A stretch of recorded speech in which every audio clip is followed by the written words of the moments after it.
9월 7일 내에 한 국가의 대통령이 무릎을 꿇고 전 세계가 충격에 빠집니다. 그런데 더 놀라운 것은 이 사건이 3개월 전 미국 정보국이 입수한 급히 문서에 이미 예고되어 있었다는 사실입니다. 지금 이 순간 서울구치소 3동 7호실에서 쓰여진 편지 한 품이 백악관을 뒤흔들고 있습니다. 트럼프 대통령이 직접 한국 지실 태스크포스를 만들었고 시해가 24시간 감시 체제에 돌입했습니다. 여러분은 아시나 바로 어제 한덕수 전 총리가 폭로한 비밀 녹음 파일이 미국 국무부로 전달되었다는 것에 그 안에는 우리가 알던 모든 진실을 뒤집을 충격적인 내용이 담겨 있었습니다. 대통령님, 이것은 당신이 기획한 게 아니었습니다. 우리가 속였습니다. 이 한마디가 대한민국 현대사 최대의 반전을 만들어냈습니다. 그리고 내일 9월 7일 전 세계가 목격하게 될 그 순간이 다가오고 있습니다. 해외 동포들이 이미 움직이기 시작했습니다. 여러 도시에서 거액의 기금이 모였고 수많은 사람들이 거리로 나왔습니다. 각국의 교포들이 수십 년 만에 처음으로 하나가 되었습니다. 무엇이 이들을 움직이게 했을까요? 감옥에 갇힌 한 남자의 편지였습니다. 나는 권력에 이뤘지만 진정한 한국을 찾았다. 지금부터 제가 공개할 내용은 음모론이 아닙니다. 백악관 내부 문서, CIA 보고서, 그리고 한덕수 전 총리의 비밀 녹음, 모든 증거가 여기 있습니다. 10초 후 여러분은 완전히 다른 대한민국을 보게 될 것입니다. 그 다른 대한민국의 시작점은 바로 여기 차가운 감옥 속 한 남자의 깨달음에서 시작됩니다. 감옥에 갇힌 한 남자의 편지가 어떻게 세계를 움직였을까요? 그 답은 서울구치소 3동 7호실에서 시작됩니다. 철문이 닫히는 순간 한때 최고 권력자였던 그는 차가운 콘크리트 바닥을 마주했습니다. 첫날 밤 그는 잠을 이루지 못했습니다. 권력의 정점에서 추락한 충격이 아니었습니다. 오히려 그 반대였죠. 생애 처음으로 자신의 진짜 모습을 보게 된 충격이었습니다. 새벽녘 변호사에게 떨리는 목소리로 말했습니다. 변호사님, 저는 이제야 진정한 제 자신을 찾았습니다. 이 한마디가 모든 변화의 시작이었습니다. 매일 새벽 5시 그는 차가운 바닥에 무릎을 꿇었습니다. 영상이 시작되면 과거의 기억들이 파도처럼 밀려왔습니다. 청와대의 화려한 집무실, 수많은 경호원대, 끝없는 회의대, 그 모든 것이 신기루처럼 사라졌습니다. 대신 그의 마음을 채운 것은 예상외로 평화였습니다.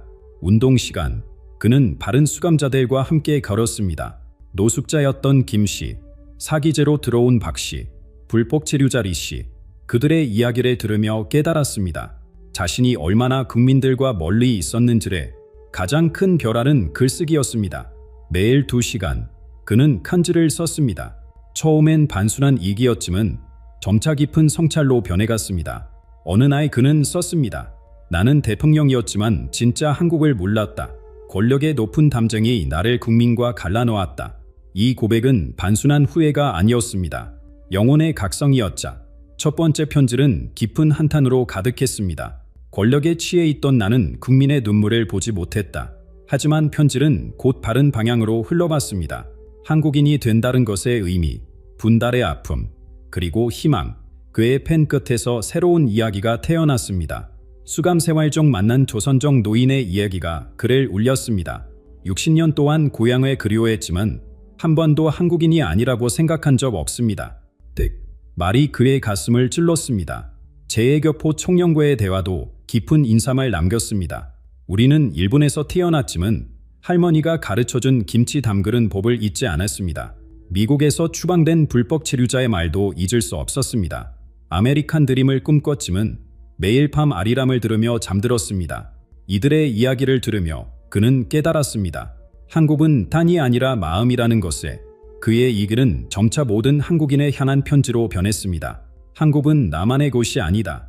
전 세계에 흩어진 모든 한국인의 영적 고향이다. 이 깨달음이 그를 완전히 다른 사람으로 만들었습니다. 그는 결심했습니다. 세계 각지의 한국인들에게 편지를 쓰기로 우리는 하나의 민족이며 우리의 연합은 세계를 감동시킬 수 있다. 이 메시지는 단순한 호소가 아니었습니다. 예언이었자. 중국의 동포들에게는 여러분은 한국의 진정한 보물이라고 썼습니다. 일본의 동포들에게는 여러분의 인내와 사랑이 진정한 애국심이라고 전했습니다. 각 편지마다 그는 반복했습니다. 여러분이 있는 곳이 바로 한국입니다.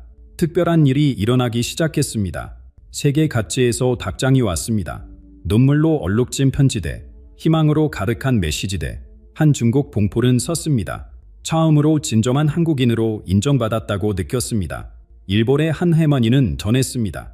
손자에게 당당하게 한국인임을 가르칠 수 있게 되었습니다. 그런데 이 편지들이 단순히 개인적인 감동으로 끝나지 않았습니다. 세계 각지에서 동포들이 움직이기 시작했고, 그 움직임은 곧 거대한 파도가 되어 태평양을 건너 미국 백악관까지 도달하게 됩니다. 세계 각지에서 동포들이 움직이기 시작한 그 파도는 예상보다 훨씬 거대했습니다. 한 수감자의 편지가 어떻게 전 세계인인 사회를 뒤흔들고 결국 미국 정부의 핵심부까지 도달하게 되었을까요? 처음 징조는 조용했습니다. 한 교포가 편지를 읽고 눈물을 흘렸고 그것의 이웃과 나누었습니다. 그 이웃은 또 다른 친구에게 전했죠. 마치 작은 불씨가 들불로 번지듯 칸지의 메시지는 순식간에 퍼져나갔습니다. 한인 교회들에서 편지 낭독 모임이 생겨났고 한글 학교에서는 아이들이 그 내용을 필사하기 시작했습니다. 진정한 한국이라는 단어가 모든 대화의 중심이 되었습니다. 여기서 잠시 당신에게 진정한 한국은 무엇인가요? 마음속의 답을 품어보세요. 어느 도시에서는 거액의 기금이 조성되었습니다. 단 한 달 만에 수익만 발로바 모였자 기부자들은 말했습니다. 우리는 돈을 낸 것이 아니라 희망에 투자한 것입니다. 또 다른 도시에서는 수천 명이 거리로 나왔습니다. 그들은 구호를 외치지 않았습니다. 조용히 촛불에 대고 서 있었을 뿐이자. 하지만 그 침묵의 행진이 현지 언론의 주목을 받았고 곧 전 세계 뉴스가 되었습니다. 가장 감동적인 것은 세대를 초월한 연대였습니다.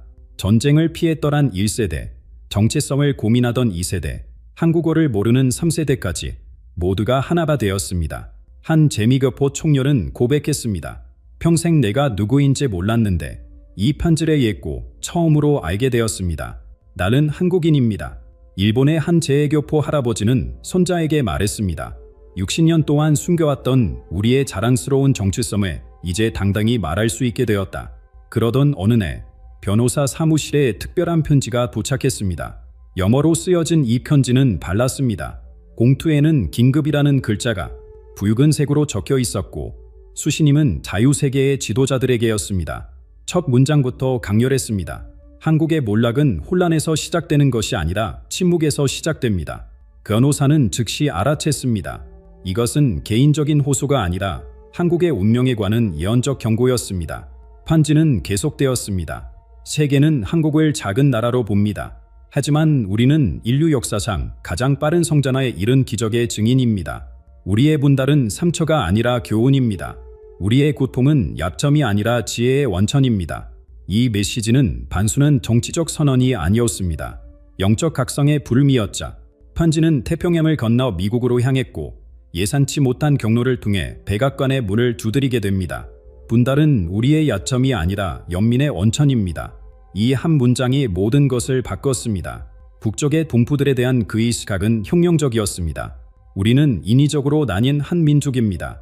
이 분단이 우리에게 가르쳐준 것은 통일의 가치, 이별의 아픔, 그리고 화해의 희망입니다. 그는 분달을 저주가 아닌 축복으로 재해석했습니다. 고통을 통해 더 큰 사람을 배웠다는 것이자 그의 철학은 명확했습니다. 한국의 사명은 힘으로 강해지는 것이 아니라 사람으로 강해지는 것입니다. 무력으로 정복하는 것이 아니라 이해로 치유하는 것입니다. 이 메시지는 단순히 한국만을 위한 것이 아니었습니다. 분쟁과 갈등으로 얼룩진 세계에 던지는 화해의 메시지였자. 한 미국 사관의원은 이 편지를 읽고 말했습니다. 이것은 21세기 가장 중요한 정치 문서가 될 것입니다. 그리고 그의 유측은 맞았습니다. 편지는 곧 미국 대통령의 책상 위에 놓이게 되었고 예상치 못한 정치적 폭풍이 시작되려 하고 있었습니다. 미국 대통령의 책상 위에 놓인 그 편지는 어떤 경로를 거쳐 도착했을까요?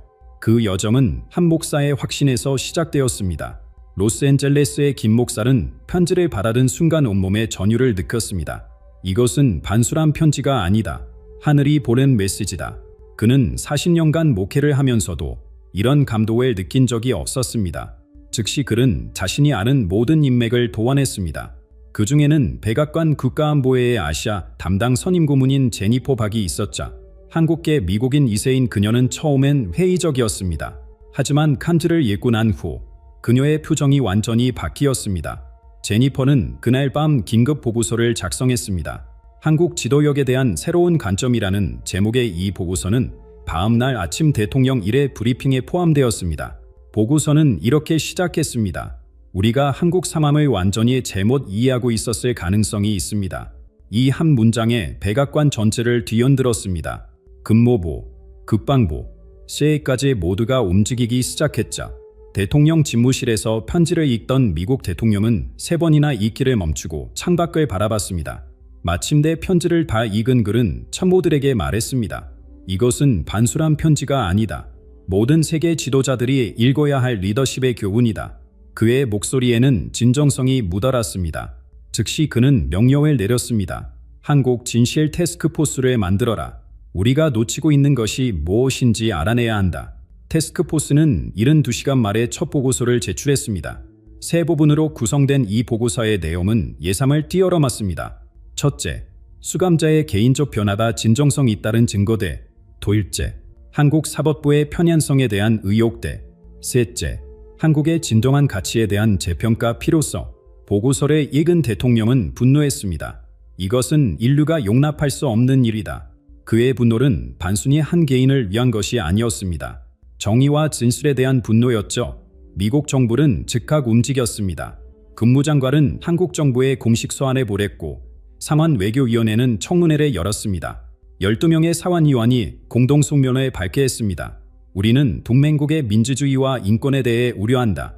이 성명은 한국 정부를 담안하게 만들었습니다. 외교 채널을 통해 항의가 쏟아졌지만 미국의 입장은 확고했습니다. 대통령은 더 나아가 직접 대화를 시도했습니다. 내가 서울로 가서 그를 만나겠다. 이 제안은 한국 정부에 의해 거부되었습니다. 하지만 그는 포기하지 않았죠. 그렇다면 편지를 교환하자. 이 제안으로 시작된 비밀 서신 교환은 의미심장한 내용들을 담고 있었습니다. 수감자는 편지에서 썼습니다. 각하, 저의 자유보다 한미 관계가 더 중요합니다. 저로 인해 두 나라가 갈등하는 것을 원치 않습니다. 이 편지를 읽은 미국 대통령은 깊은 감명을 받았습니다. 진정한 리더는 자신보다 국가를 먼저 생각한다. 그는 즉시 의회에 특별 결의안을 제출했습니다. 한국민주주의 지원 결의안이라는 이름의 이 문서는 수감자를 리더십의 모범으로 언급했습니다. 결의안은 압도적인 표차로 통과되었고 이는 한국 정치에 거대한 압력이 되었습니다. 워싱턴의 한 고위 관료는 비공식적으로 말했습니다. 우리는 한국의 내정에 간섭하려는 것이 아니다. 진실과 정의를 추구할 뿐이다. 하지만 모두가 알고 있었습니다. 미국의 이런 움직임이 한국 상황을 완전히 바꿔놓을 것이라는 것에, 그리고 실제로 예상치 못한 반전이 곧 일어나려 하고 있었습니다. 바로 한국 정부 내부에서 폭탄과 같은 폭로가 터져나오기 시작한 것입니다. 미국의 압력이 거세지던 바로 그때 한국 정치사에서 가장 예상의 폭로가 터져나왔습니다. 그것은 아무도 예상하지 못한 곳에서 시작되었죠. 전 총리 한덕수가 갑작스럽게 기자회견을 요청했습니다. 모두가 그의 입장 지확인 정도로 생각했습니다. 하지만 그가 입을 연 순간 기자실은 얼어붙었습니다. 제가 이전에 한 증언을 번복합니다. 저는 12월 3일 계획을 알고 있었습니다. 침묵이 흘렀습니다. 기자들은 자신의 귀를 의심했죠. 그는 계속했습니다. 진실을 말할 때가 왔습니다. 더 이상 거짓 속에 살 수 없습니다. 변호사 신 씨는 이 소식을 듣자마자 의구심을 품었습니다. 왜 하필 지금일까? 미국이 움직이고 세계가 주목하는 이 시점에 그의 직감은 맞았습니다. 한덕수는 단순히 양심설언을 한 것이 아니었습니다. 그의 품에는 모든 것을 뒤바꿀 증거가 있었죠. 바로 비밀 녹음 파일이었습니다. 다음 날 한덕수는 검찰에 출두하면서 더 예상 밖의 고백을 했습니다. 계엄령 기획은 대통령의 지시가 아니었습니다. 군보 강경파들이 주도한 것이었습니다. 검찰청 건물이 술렁였습니다. 그는 증거를 제시했습니다. 12월 3일 비밀회의 녹음이었자 녹음 속에서 군 고위층들의 목소리가 들렸습니다. 대통령은 모르게 진행하자. 나중에 보고하면 된다. 또 다른 목소리가 답했습니다. 국가를 위한 일이다. 역사가 우리를 평가할 것이다. 더 의외의 것은 수감자의 반응이었습니다. 녹음에는 그가 계획을 알게 된 후의 대화도 담겨 있었습니다. 누가 군을 정치에 끌어들이라고 했나? 밤잠 중단하라. 그의 목소리는 분노로 떨렸습니다. 하지만 이미 화살은 시위를 떠난 후였죠. 금불은 북한의 침공 정부를 되먹이며 압박했습니다. 대통령님, 48시간 내에 대규모 도발이 있을 것입니다. 선제 조치가 필요합니다. 결정적인 증거는 12월 14일 국가안보회의 녹음이었습니다. 정보기관 수장이 보고했습니다. 북한 침공 정보는 오보였습니다. 확인 결과 통상적인 겨울 훈련이었습니다. 하지만 이미 계엄령은 선포된 후였자 수감자의 목소리가 녹음에 담겼습니다. 내가 속았단 말인가? 그 목소리에는 절망이 묻어났습니다. 참모가 대답했습니다. 대통령님, 이미 돌이킬 수 없습니다. 한덕수는 두 번째 기자회견에서 말했습니다. 저는 비겁했습니다. 진실을 알면서도 침묵했습니다. 하지만 더 이상은 안 됩니다. 그는 USB를 들어 보였습니다. 여기에 모든 증거가 있습니다. 3일 회의, 14일 회의, 그리고 그 사이의 모든 대화들. 기자들은 숨을 죽였습니다. 이것은 단순한 폭로가 아니었습니다. 한국 현대사의 가장 큰 미스터리를 푸는 열쇠였자. 녹음 파일이 공개되자 여론은 완전히 뒤집혔습니다. 시민들은 거리로 나왔습니다. 우리가 속았다. 진실을 원한다. 고호가 위협 퍼졌습니다. 한 시민은 인터뷰에서 말했습니다. 우리는 한 사람을 악마로 만들었습니다. 하지만 진짜 악마는 따로 있었습니다. 눈물에 흘리는 사람들도 있었습니다. 죄책감 때문이었자 국제 언론도 즉각 반응했습니다. 한국 정치 스캔들의 대반전도가 진짜 책임자인가? 헤드라인이 쏟아졌습니다. 미국 국무부는 소묘에 발표했습니다. 우리는 진실이 밝혀진 것을 환영한다. 정의가 실현되기를 기대한다. UN 인권위원회도 조사단 파견을 검토하기 시작했습니다. 그런데 이 모든 폭로와 격변 속에서 정작 중심에 있는 수감자는 침묵을 지켰습니다. 변호사를 통해 절한 말은 단 한마디였습니다. 진실은 스스로 길을 찾는다. 하지만 그의 침묵이 곧 깨지게 됩니다. 누군가가 그의 모습을 담은 영상을 세상에 공개했기 때문입니다. 그 영상은 순식간에 전 세계로 퍼져나가며 모든 사람들의 마음을 뒤흔들게 됩니다. 한덕수의 폭로로 온 나라가 댓글 턴 그때 누군가 익명으로 올린 영상 하나가 인터넷을 뜨겁게 달궜습니다. 제목은 단순했습니다. 마지막 기도. 영상은 흔들렸습니다. 몰래 찍은 것이 분명했자 장소는 어느 사찰의 돌탑 앞이었습니다. 한 남자가 무릎을 꿇고 있었습니다. 수감복을 입은 그의 뒷모습이 초라해 보였습니다. 그가 고개를 들어 하늘을 바라봤을 때 사람들은 알아봤습니다. 한때 최고 권력자였던 그 사람이었자 그의 입술이 움직였습니다. 하늘이시여, 제가 너무 교만했습니다. 용서해 주십시오. 카메라가 더 가까이 다가갔습니다. 그의 손에는 구겨진 종이가 들려 있었습니다. 어린아이의 글씨로 쓰인 편지였자 그가 읽기 시작했습니다. 대통령 아저씨, 우리나라가 하나가 되었으면 좋겠어요. 엄마 아빠다 미에 싸우는데 나라도 그런 것 같아요. 그의 목소리가 떨렸습니다. 편지를 다 읽은 그는 눈물을 닦으며 중얼거렸습니다.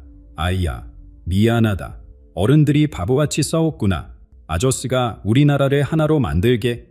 영상은 10분도 안 되는 길이었지만 파급력은 엄청났습니다. 1시간 만에 조회수 100만을 넘었고 하루 만에 1000만을 돌파했습니다. 댓글은 폭발했습니다. 처음으로 그래 인간으로 봤다 권력을 잃고 나서야 진짜 모습을 찾았구나. 나도 모르게 눈물이 났다. 부정자. 댓글도 있었지만 대부분은 감동과 성찰이었습니다. 해외 반응은 더 뜨거웠습니다. 미국의 주요 방송사는 긴급 특집을 편성했고 영국 방송사는 전문가 분석을 내보냈습니다. 유명 신문들은 사설을 통해 권력의 무삼함과 인간의 회복력을 다뤘습니다. 한 유명 정치평론가는 말했습니다.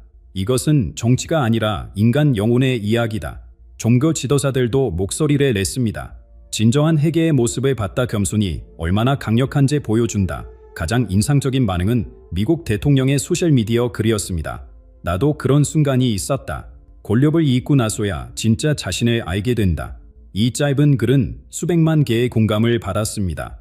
다른 국가 지도자들도 비슷한 메시지를 보냈자 권력의 정점에 있는 사람들이 공감한 것입니다. 국내 여론도 급변했습니다. 글에 비난하던 사람들이 침묵했고 일부는 입장을 바꿨습니다. 한 시민단체 댓글은 성명을 발표했습니다. 우리가 너무 성급했을 수 있다. 진실을 다시 봐야 한다. 촛불 집회를 주도했던 한 청년은 소셜미디어에 썼습니다. 글에 미워했지만 이제는 모르겠다. 인간은 변할 수 있는 것 같다. 더 의미 있는 것은 북한의 반응이었습니다. 공식 논평은 없었지만 팔북자들을 통해 소식이 전해졌습니다.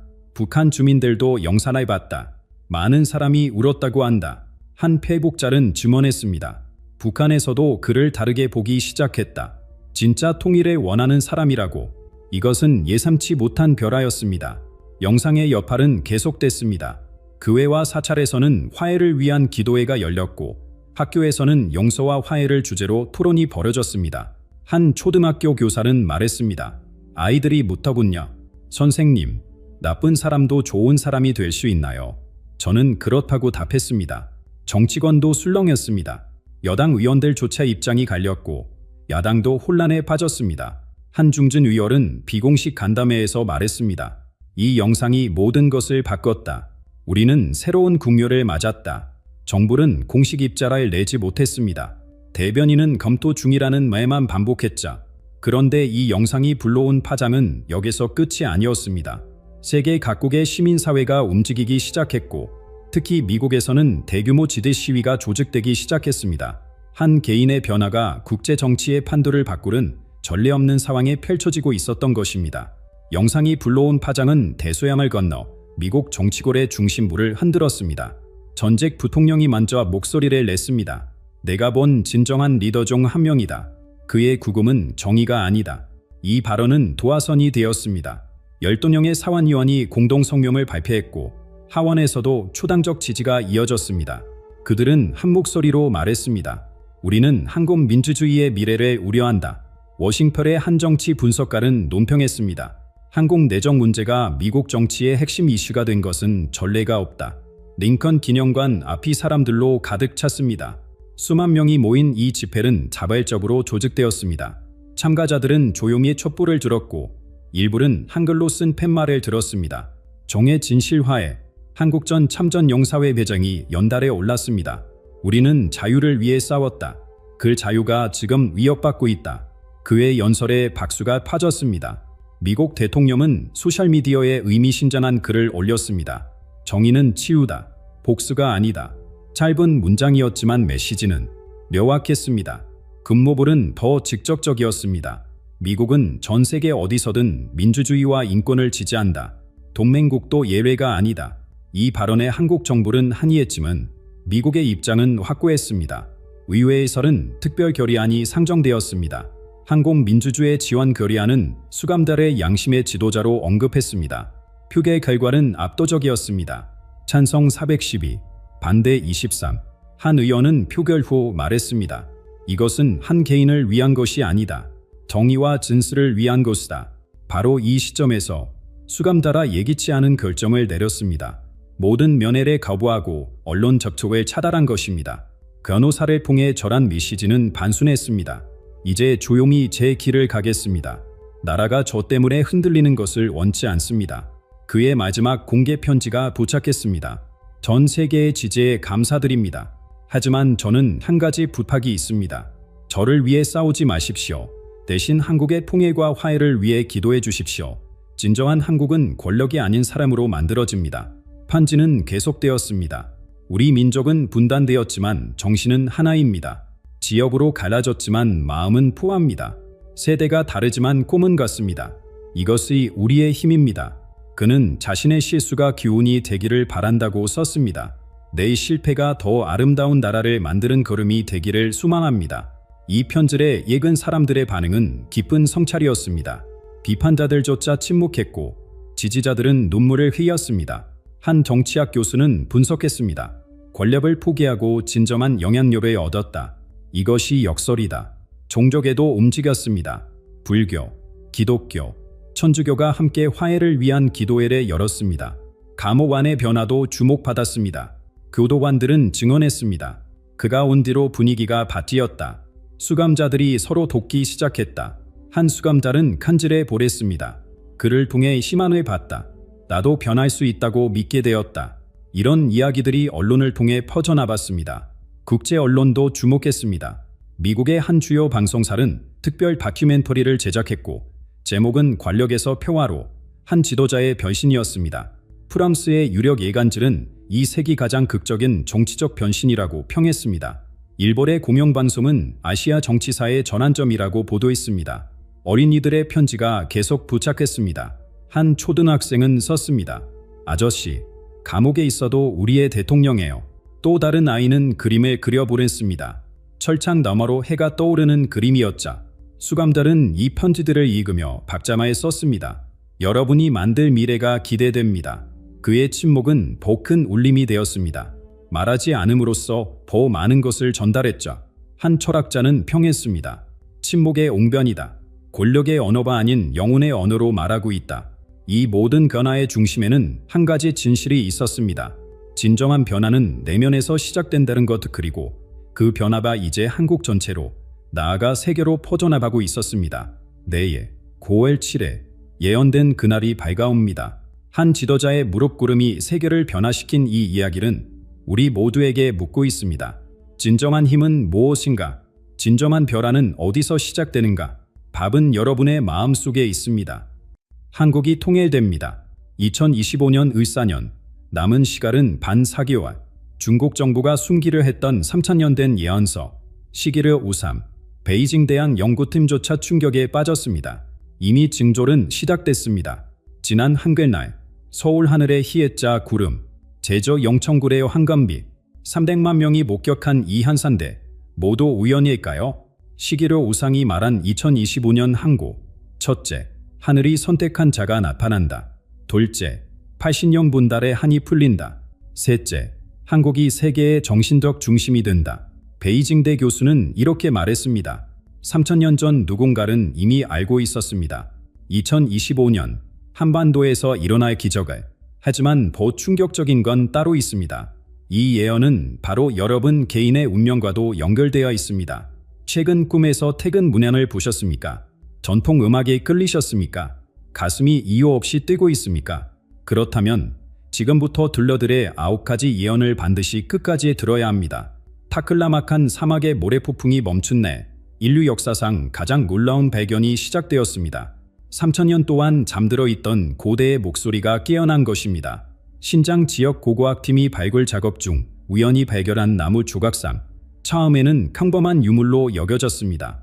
하지만 표면에 새겨진 문자들을 확인한 순간 현장의 모든 연구원들이 숨을 멈췄습니다.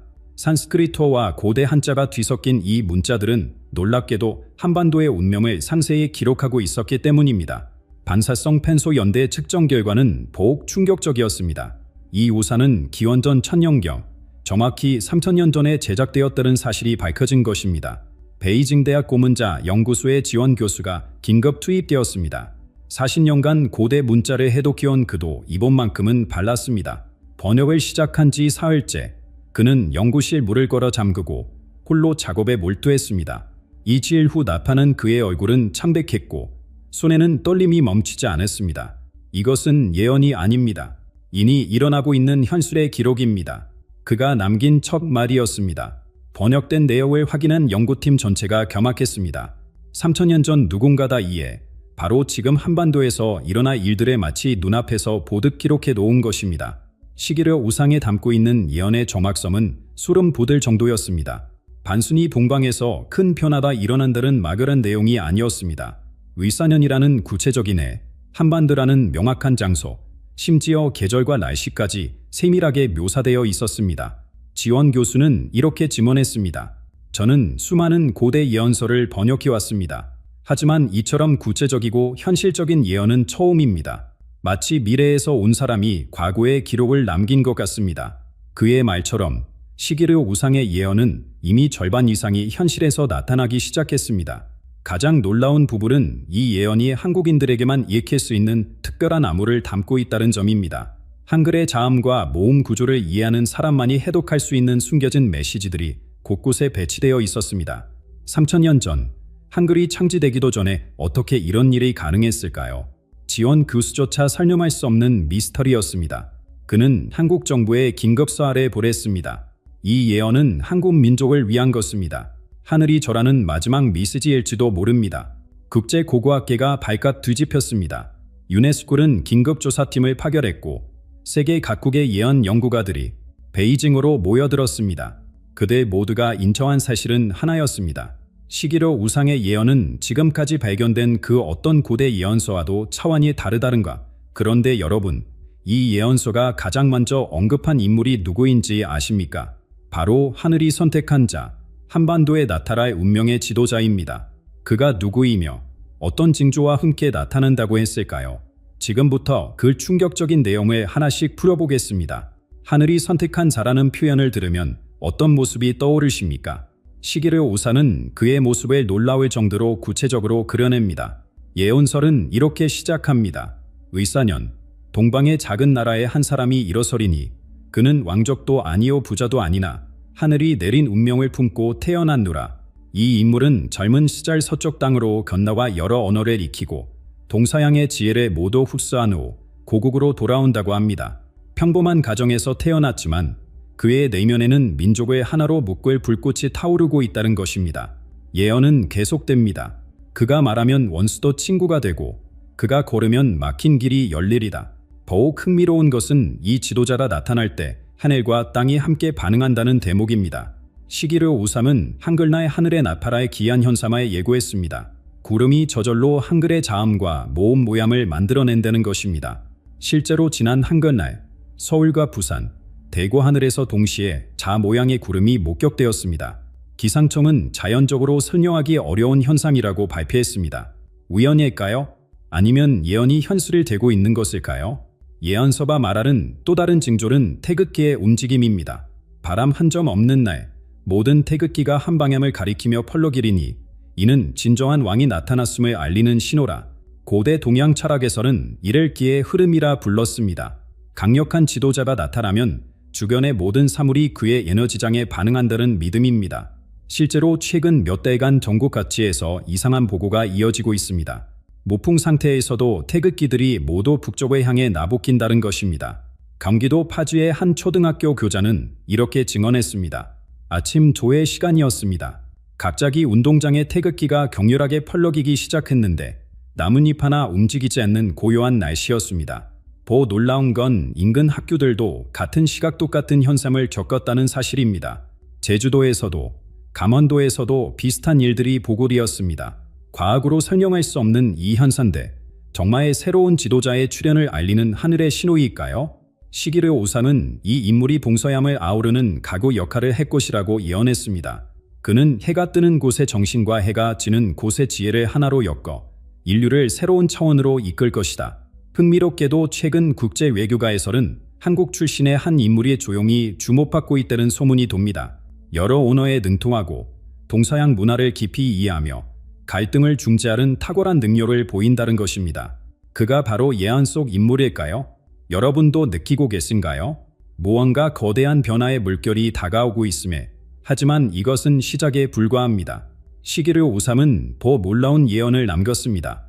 땅속 깊은 곳에서 황금빛이 솟아오르고 동굴들이 스스로 빛을 낸다는 것입니다.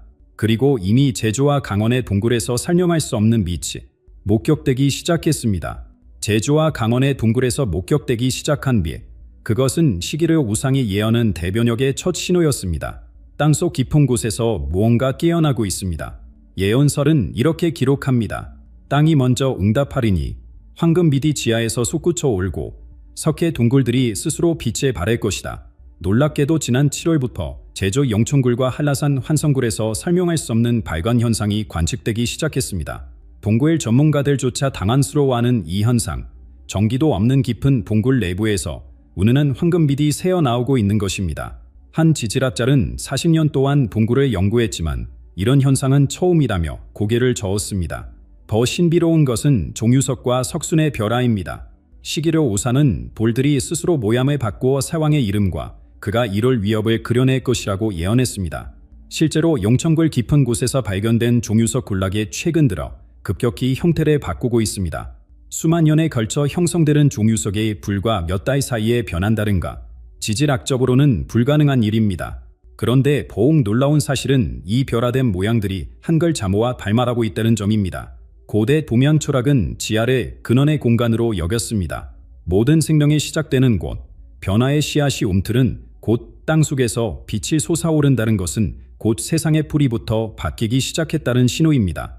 옛 현자들은 말했습니다. 하늘의 뜻이 먼저 땅에 새겨지고 그 다음 인간 세상에 나타난다. 지금 우리가 목격하는 붕굴의 변화가 바로 그 시작점인 것입니다. 천지개벽의 서막이 지하에서부터 열리고 있는 것입니다.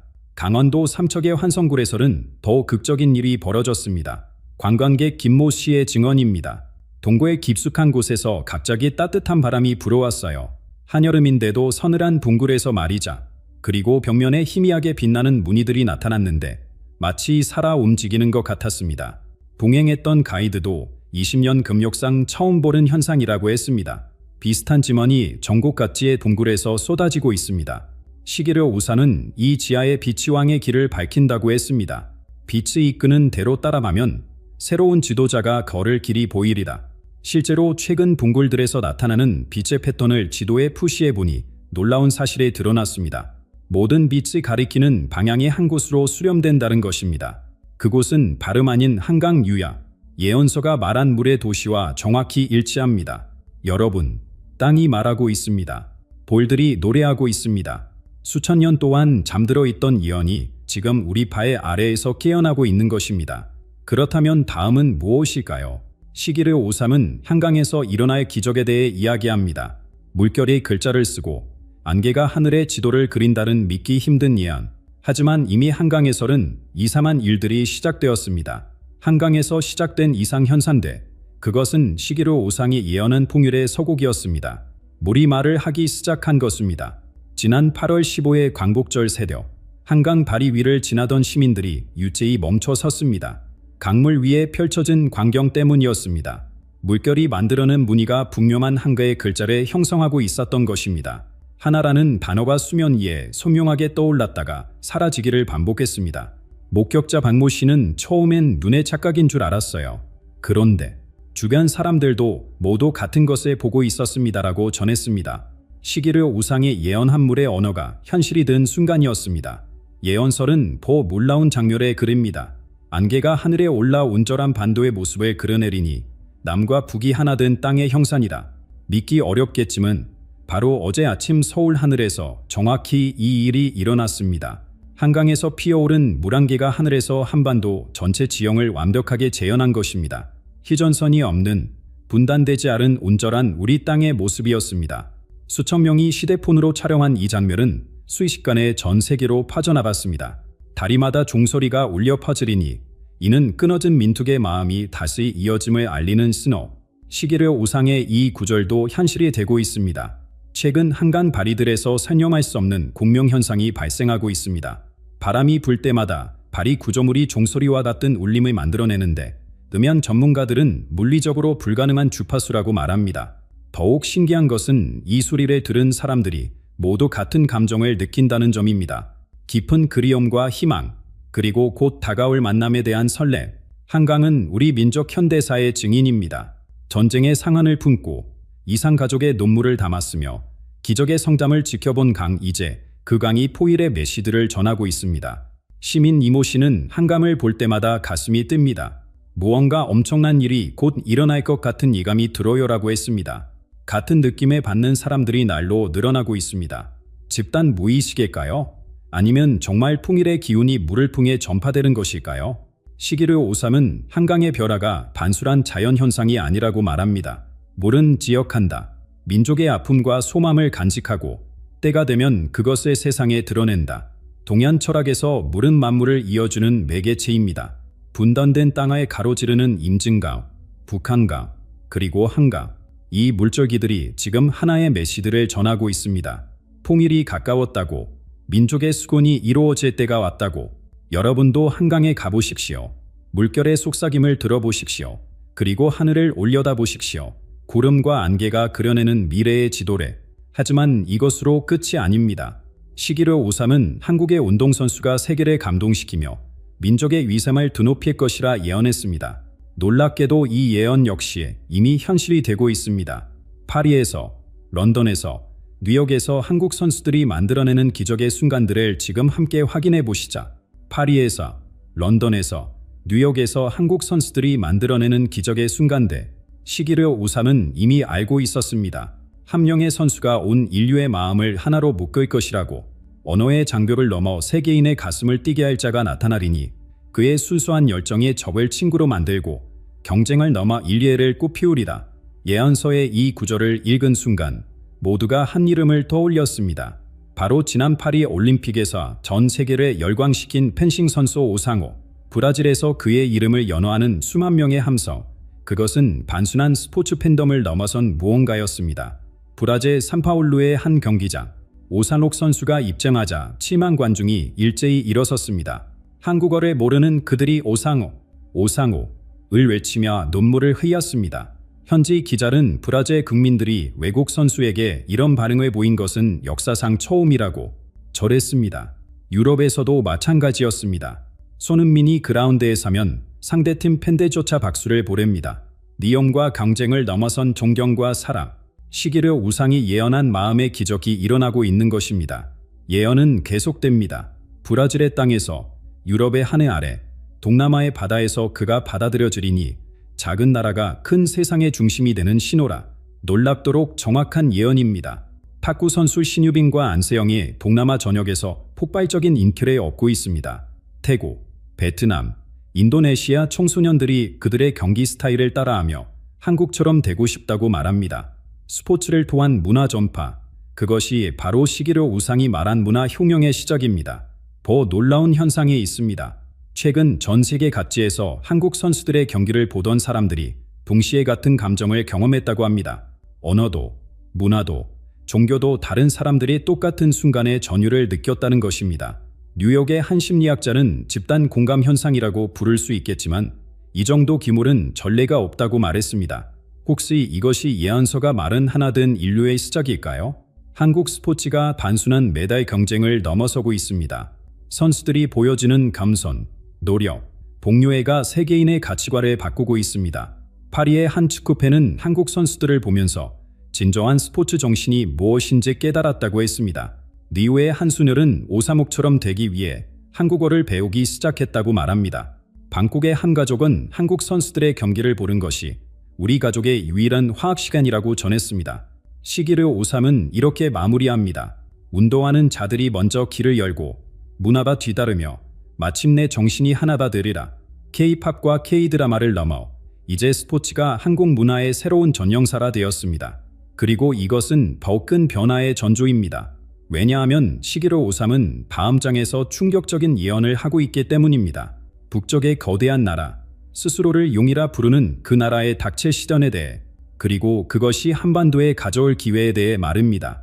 북쪽의 거대한 나라의 닥칠 시련, 시기르 우사는 그것을 용의 추락이라 불렀습니다. 그리고 지금 그 예언이 무서울 정도로 정확하게 현실이 되고 있습니다. 스스로를 용이라 칭하는 큰 나라가 작은 나라의 성공에 흉내내려 하나 그릇의 크기가 발라 담지 못하고 깨어지리다. 예언서의 이 구조를 읽은 중국 학자들은 침묵했습니다. 최근 중국이 한국의 문화 산업 모델에 그대로 복제하려다 실패한 일들이 떠올랐기 때문입니다. 수천억 위안을 투자했지만 진정성 없는 모범은 세계 시장에서 외면받았습니다.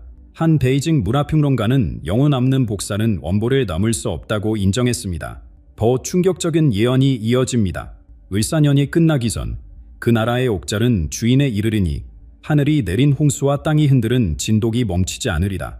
믿기 힘들겠지만 올해 들어 중국에서 일어난 자연재해의 규모와 빈도는 기록적입니다. 7월 화난성 대홍수, 8월 스촨성 지진, 그리고 어제 발생한 베이징 인근의 이상기후, 중국 기상청조차 설명할 수 없는 현상의 연속이라고 발표했습니다. 고대 중국인들이 믿었던 천명의 벼라 신호와 놀랍도록 일치합니다. 시기르 오삼은 이를 그릇의 차이라고 설명합니다. 작은 그릇에 담긴 맑은 물과 큰 그릇에 담긴 팍한 물, 세상은 맑은 것에 택하리다. 한국의 투명성과 진정성, 중국의 불투명성과 통제, 세계가 어느 쪽을 선택하고 있는지는 명확합니다.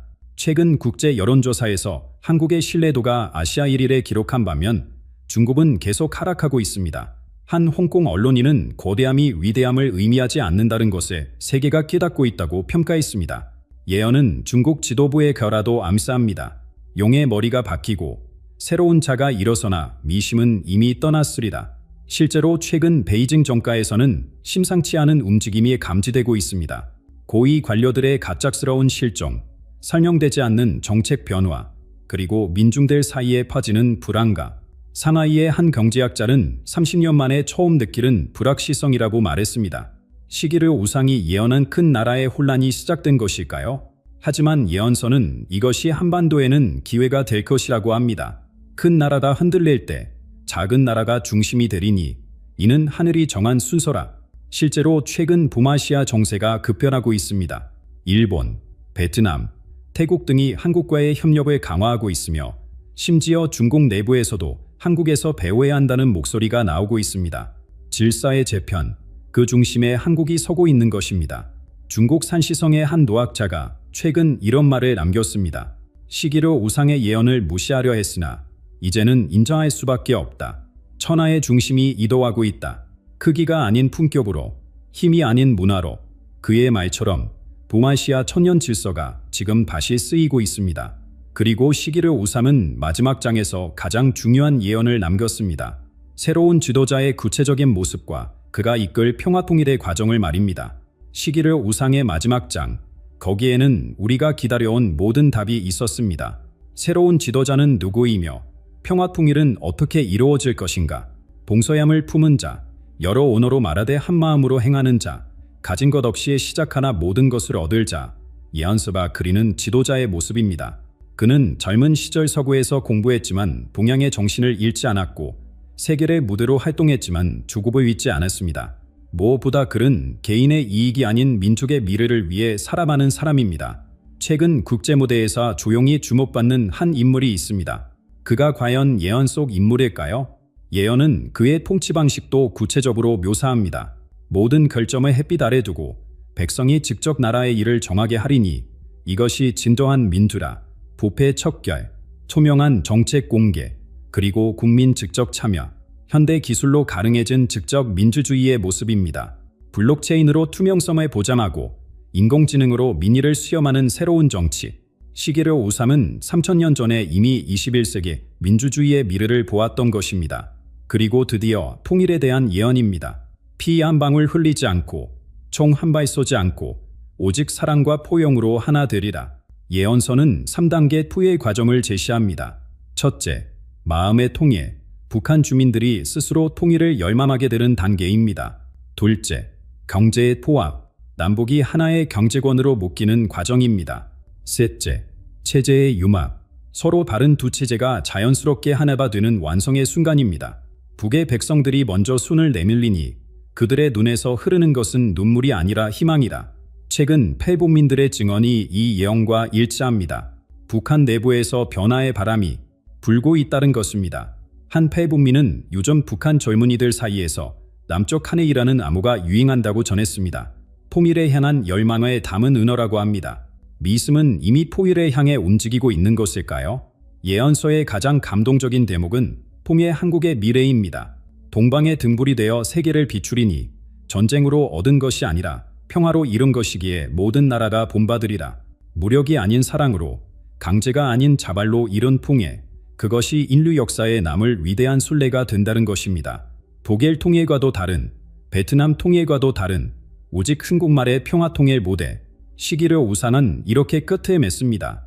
을사년이 저물기 전 모든 징조가 완성되고 새로운 천년이 시작되리다.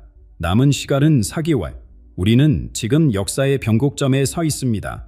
예언을 믿든 믿지 않든 중요한 것은 우리 모두가 느끼고 있다는 사실입니다. 무언가 거대한 변화가 다가오고 있다는 것에, 그리고 그 변화의 주인공이 바로 우리라는 것에. 여러분, 준비되셨습니까?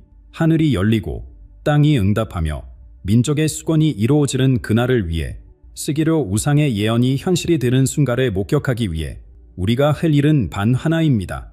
믿음을 갖고 희망을 품으며 사랑으로 하나 되는 것. 그것이 3000년 전 예언이 우리에게 전하는 마지막 메시지입니다. 시기르 우상의 예언. 그것은 단순한 고대 문서가 아니었습니다.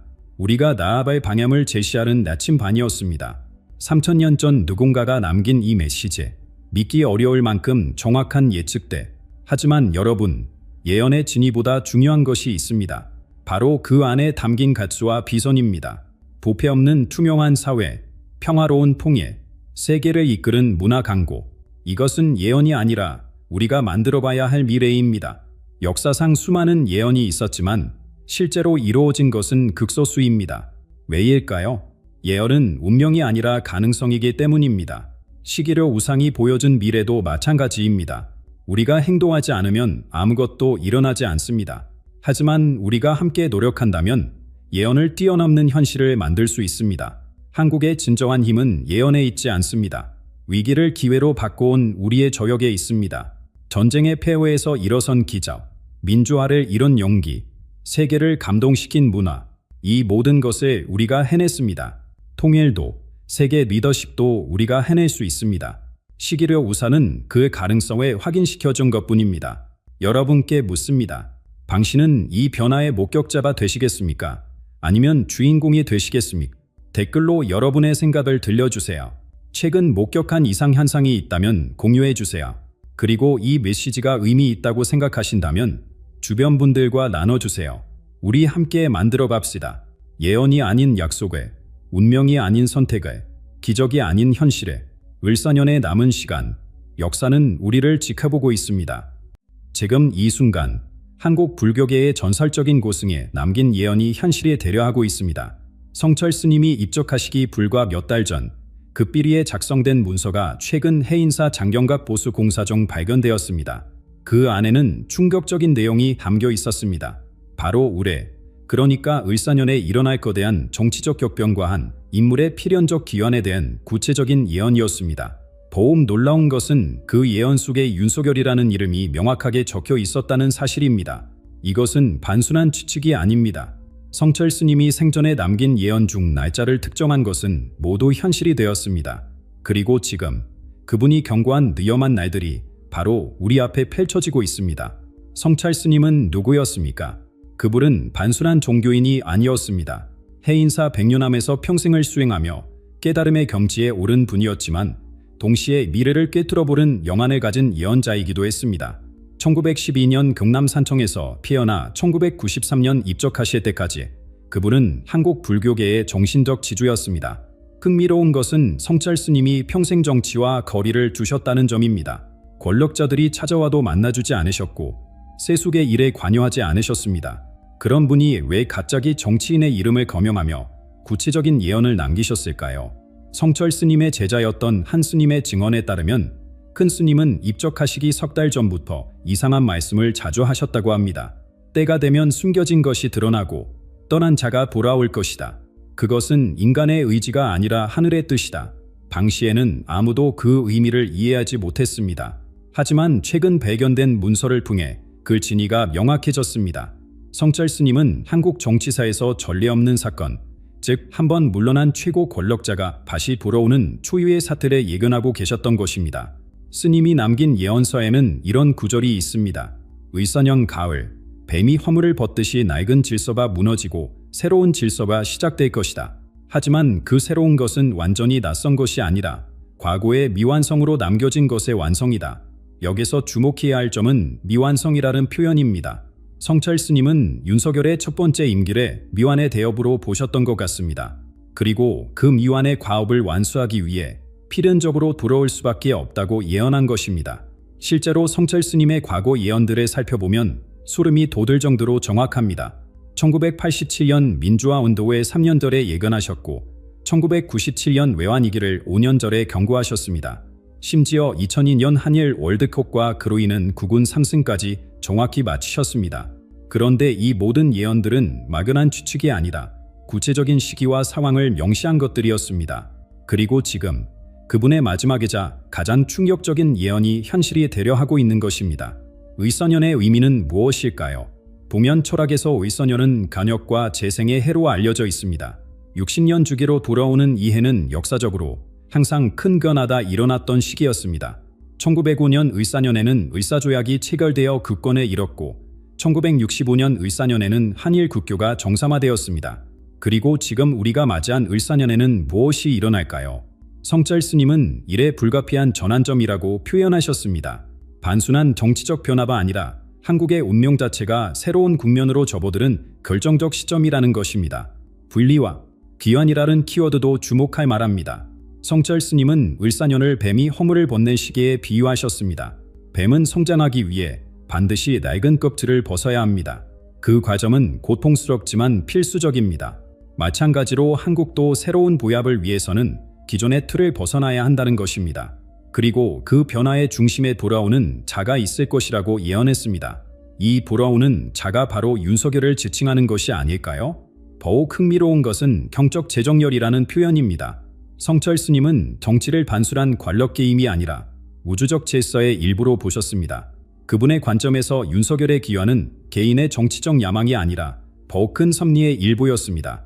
하늘이 정한 자는 인간이 막을 수 없고 때가 되면 반드시 제자리를 찾아간다는 스님의 말씀은 운명론적으로 들릴 수도 있지만 동시에 역사의 필연성을 꽂들은 푸찰이기도 합니다. 중단과 재개라는 개념도 매우 의미심장합니다. 성철 스님은 역사의 직선적 진행이 아니라 나선형 순환으로 보셨습니다. 무언가가 중단되었다가 다시 시작될 때 그것은 단순한 반복이 아니라 한 단계 높은 차원에서의 재시작이라는 것입니다. 윤석열의 경우도 마찬가지입니다. 만약 그가 돌아온다면 그것은 과거의 연장이 아니라 새로운 차원의 시작이 될 것이라는 예언입니다. 성철 스님은 이를 나선형 상승이라고 표현하셨습니다. 지금 한국 정치계를 자세히 들여다보면 이상한 징조들이 나타나고 있습니다. 표면적으로는 평온해 보이지만 물밑에서는 거대한 수용들이가 이고 있다는 것을 느낄 수 있습니다. 한 달 전 광복절 행사에서 윤석열과 가까웠던 한 전직 장관이 의미심장한 말을 남겼습니다. 역사는 때로 후진하는 것처럼 보이지만 실은 더 큰 보합을 위한 준비다. 이 말은 단순한 위로였을까요? 아니면 무언가를 암시하는 신호였을까요? 더욱 주목할 만한 것은 최근 3개월 동안 일어난 일련의 무연들입니다. 7월 초 윤석열이 자주 찾던 서울의 한 사찰에서 특별법회가 열렸습니다. 공식적으로는 일반 법회였지만 참석자 명단에 보면 흥미로운 사실이 드러납니다. 과거 윤석열 정부의 핵심 인사 7명이 모두 참석했던 것입니다. 그들은 서로 다른 입구로 들어와 다른 시간에 나갔지만 모두 같은 법회에 있었습니다. 이것이 정말 우연일까요? 8월 중순에는 더욱 기묘한 일이 있었습니다. 윤석열의 대학 시절 은사가 갑자기 언론 인터뷰를 자청했습니다. 그는 평소 언론을 극도로 인물이었는데 왜 갑자기 인터뷰를 했을까요? 그가 인터뷰에서 한 말은 더욱 의미심장했습니다. 제자의 진짜 모습은 아직 세상이 보지 못했다. 때가 되면 모두가 놀랄 것이다. 이 말의 진위는 무엇일까요? 그가 아는 무언가가 있는 것일까요? 9월 들어서는 움직임이 더욱 구체화되고 있습니다. 정치권 소식통에 따르면 특정 지역구에서 이상한 여론조사가 진행되고 있다고 합니다. 공식적인 여론조사가 아닌 누군가가 의뢰한 비공개 조사입니다. 그 조사의 핵심 제물은 만약 윤석열이 다시 돌아온다면 지지하겠는가? 라는 것이었습니다. 왜 지금 이런 조사를 하는 것일까요? 누가 이런 조사를 의뢰한 것일까요? 성철 스님은 이러한 시기를 그림자의 시간이라고 명명하셨습니다. 그림자는 실체가 있어야 생깁니다. 하지만 그림자만 보고는 실체의 정확한 모습을 알 수 없습니다. 지금 우리가 보고 있는 것들이 바로 그림자입니다. 진짜 실체는 아직 모습을 드러내지 않았습니다. 하지만 그림자가 점점 진해지고 있다는 것은 실체가 가까이 다가오고 있다는 신호입니다. 침묵의 언어라는 것도 있습니다. 때로는 말하지 않는 것이 더 많은 것을 말해줍니다.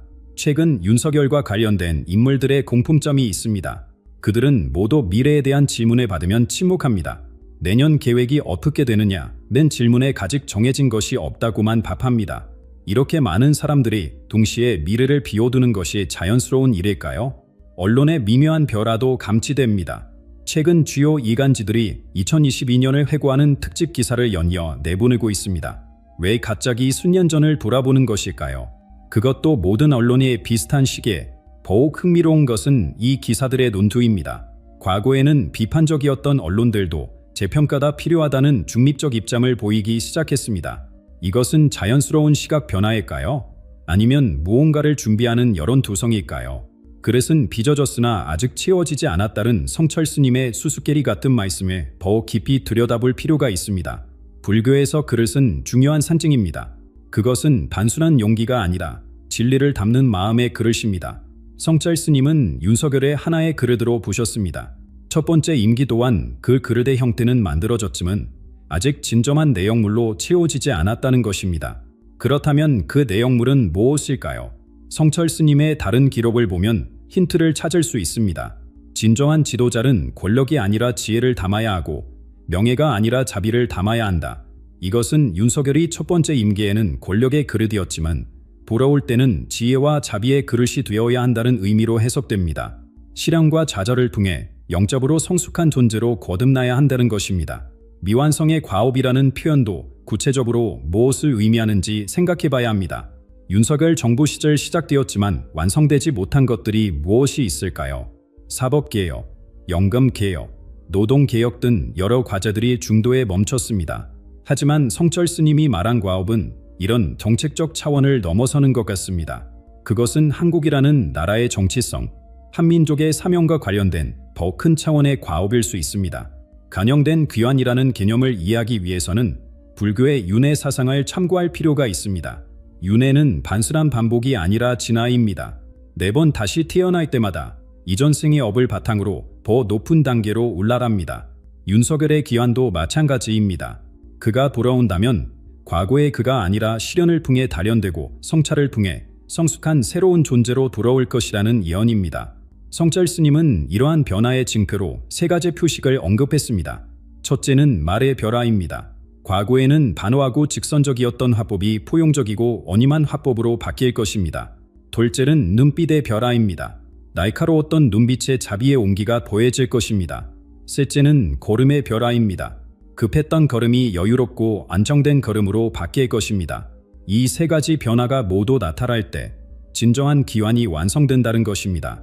이러한 미완성의 과업을 완수하기 위한 준비가 이미 보이지 않는 곳에서 시작되었다는 증거들이 최근 속속 드러나고 있습니다. 최근 정치권 내부에서 포착되는 은밀한 움직임들은 단순한 우연의 연속이라고 보기 어렵습니다. 믿을 만한 소식통에 따르면 한 달 전부터 매주 화요일 저녁 서울 강남의 한 호텔에서 비공개 모임이 열리고 있다고 합니다.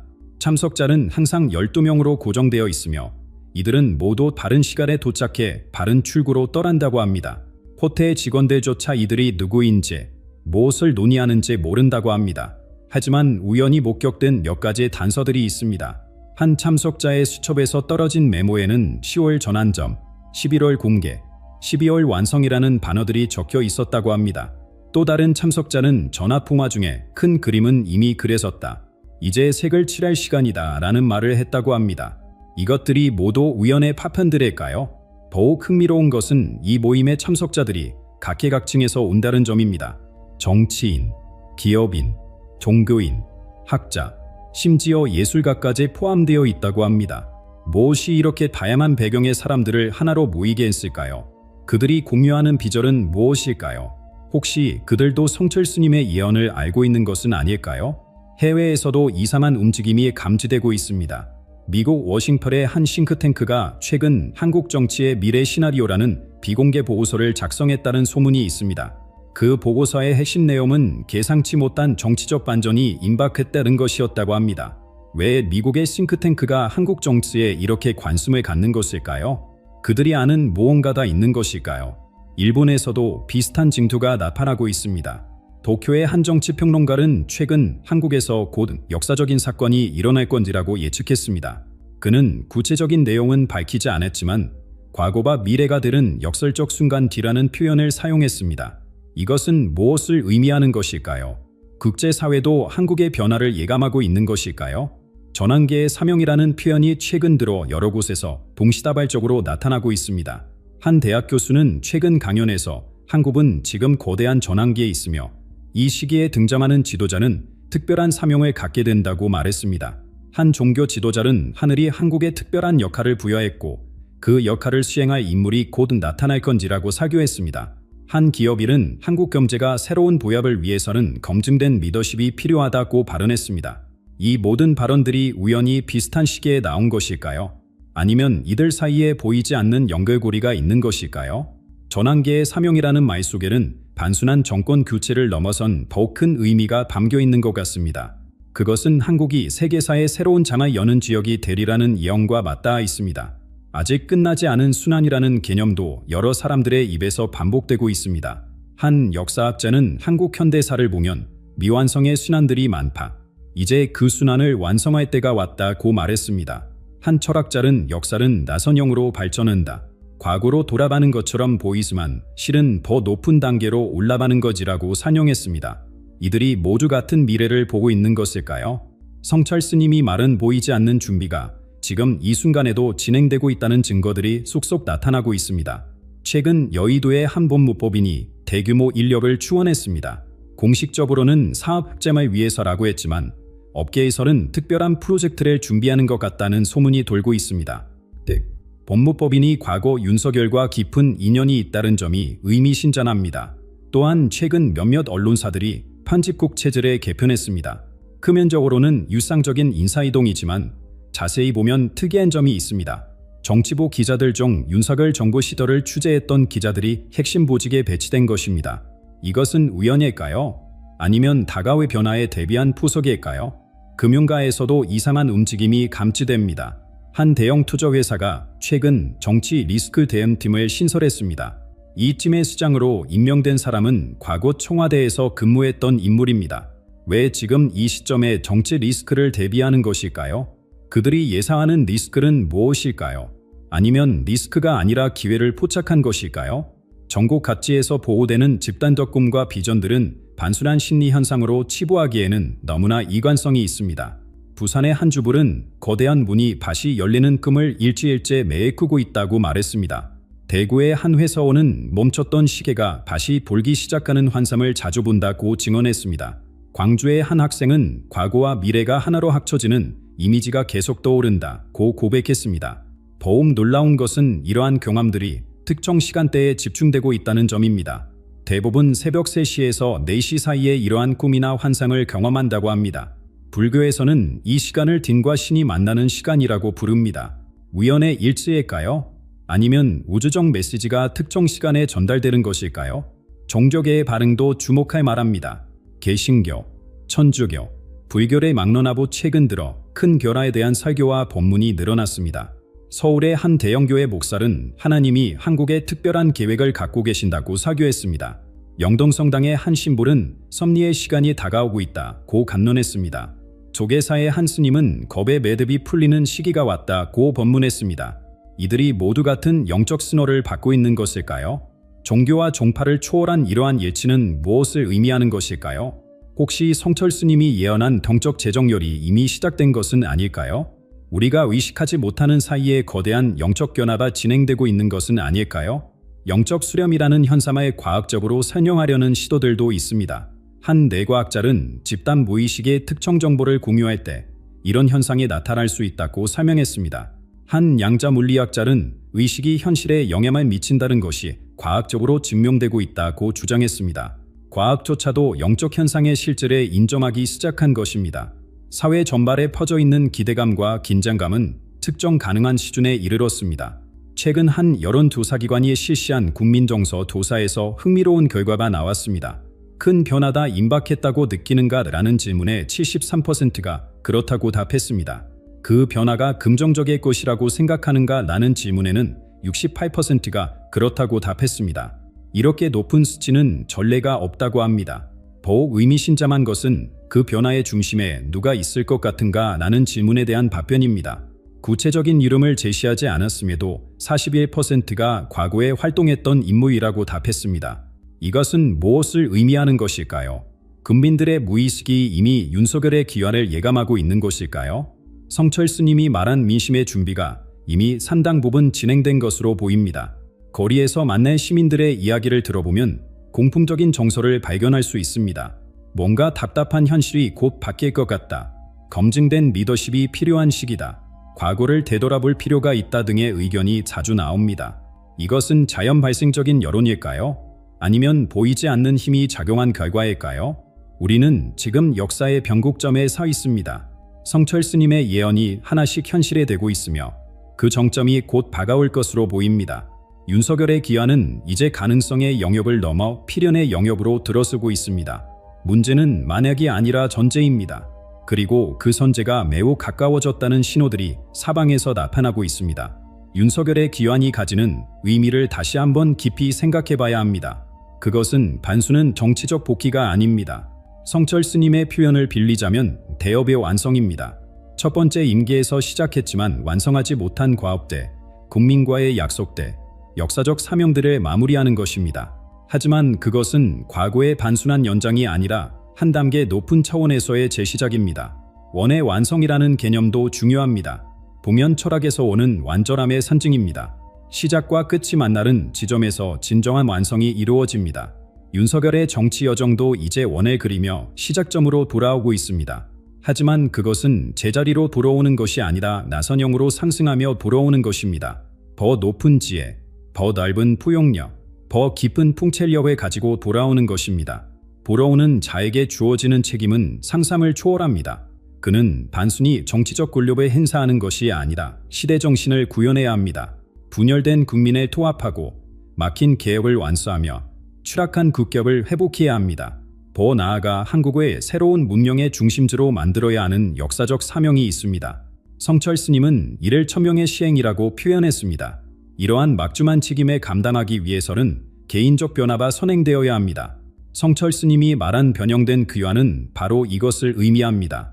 과거의 실수를 인정하고 상처받은 이들과 화해하며 반대자들도 포용하는 성숙한 리더십이 필요합니다. 권위적이었던 모습은 민주적으로, 독선적이었던 태도는 포용적으로, 급진적이었던 접근은 점진적으로 변화해야 합니다. 한국의 미래는 이제 결정적 순간에 맞이하고 있습니다. 성철 스님의 예언대로라면 우리는 단순한 정권 교체를 넘어 문명사적 대전 아래 목전에 두고 있습니다. 동북아시아의 새로운 질서가 형성되고 세계사의 중심축이 이뤄가는 거대한 변화 속에서 한국이 핵심적 역할을 하게 될 것입니다. 그리고 그 모든 변화의 열쇠를 진 인물이 바로 윤석열일 수 있다는 것입니다. 이것은 한국만의 문제가 아닙니다. 성철 스님은 반도의 변화가 대륙을 흔들고 대륙의 변화가 세계를 바꾼다고 예언했습니다. 한국에서 시작된 변화의 물결이 일본, 중국, 그리고 전 세계로 퍼져나갈 것이라는 의미입니다. 물질 문명과 정신 문명이 조화를 이루는 새로운 패러다임, 동양과 서양이 융합되는 새로운 가치관이 한국에서 시작될 것이라는 원대한 비전입니다. 국제 정세도 이러한 변화를 뒷받침하고 있습니다. 미중 패권 경쟁의 교착 상태에 빠지고 러시아 우크라이나 전쟁이 장기화되며 중동 정세가 불안정한 가운데 세계는 새로운 균형자를 필요로 하고 있습니다. 한국이 그 역할을 할 수 있을까요? 성체 스님의 예언대로라면 윤석열의 기원과 함께 한국이 세계 평화의 중재자, 새로운 질서의 설계자가 될 수 있다는 것입니다. 귀환은 이제 선택이 아니라 운명이 되었습니다. 성철 스님이 말한 하늘의 때가 무르익고 있습니다. 인간의 의지와 계획을 넘어선 거대한 힘이 작동하고 있으며 모든 것이 한 점으로 수렴되고 있습니다. 마치 강물이 바다를 향해 흐르듯 역사도 정해진 방향으로 흐르고 있습니다. 그리고 그 흐름의 중심에 윤석열이라는 이름이 점점 더 선명하게 떠오르고 있습니다. 오늘의 침묵은 내일의 폭풍을 예고합니다. 지금의 고요함은 폭발 직전에 압축된 에너지입니다. 성철 스님은 침묵이 깨지는 순간 천지가 진동할 것이라고 예언했습니다. 그 순간이 얼마 남지 않았습니다. 아마도 10월 말이나 11월 초 우리는 충격적인 선언을 듣게 될지도 모릅니다. 나는 돌아온다. 미완의 과업을 완수하기 위해, 국민과의 약속을 지키기 위해, 그리고 하늘이 부여한 사명을 다하기 위해 필연적인 계시의 때가 다가오고 있습니다. 성철 스님이 남긴 예언의 마지막 페이지가 곧 펼쳐질 것입니다. 우리는 모두 이 역사적 드라마의 목격자이자 참여자가 될 것입니다. 과거와 미래가 만나는 지점, 끝과 시작이 하나가 되는 순간, 그 경이로운 역설의 시간이 곧 우리 앞에 펼쳐질 것입니다. 지금 이 순간, 우리가 느끼고 있는 이 떨림은 무엇일까요? 그것은 두려움이 아니라 기대입니다. 불안이 아니라 희망입니다. 우리 모두의 가슴 속에서 무언가가 꿈틀거리고 있습니다. 그것은 새로운 시대에 대한 갈망, 진정한 리더십에 대한 목마름, 그리고 위대한 부약에 대한 열망입니다. 성철 스님의 예언이 우리에게 던지는 궁극적 질문은 이것입니다. 우리는 준비되어 있는가? 여러분은 이 모든 징조들을 어떻게 해석하시나요? 성철 스님의 예언이 정말로 실현될 것이라고 믿으시나요? 그리고 만약 윤석열이 정말로 돌아온다면 그것이 우리 모두에게 어떤 의미를 가질까요? 과거의 실수가 반복될까요? 아니면 새로운 부약의 기회가 될까요? 우리는 그를 다시 받아들일 준비가 되어 있을까요? 댓글로 여러분의 깊은 풍찰과 예리한 분석을 들려주세요. 우리 모두가 이 역사적 순간의 의미를 함께 고민하고 다가올 변화에 지혜롭게 대응해야 할 때입니다. 성철 스님의 예언이 현실이 되는 그날, 우리는 무엇을 선택할 것인가? 역사는 지금 우리의 대답을 기다리고 있습니다.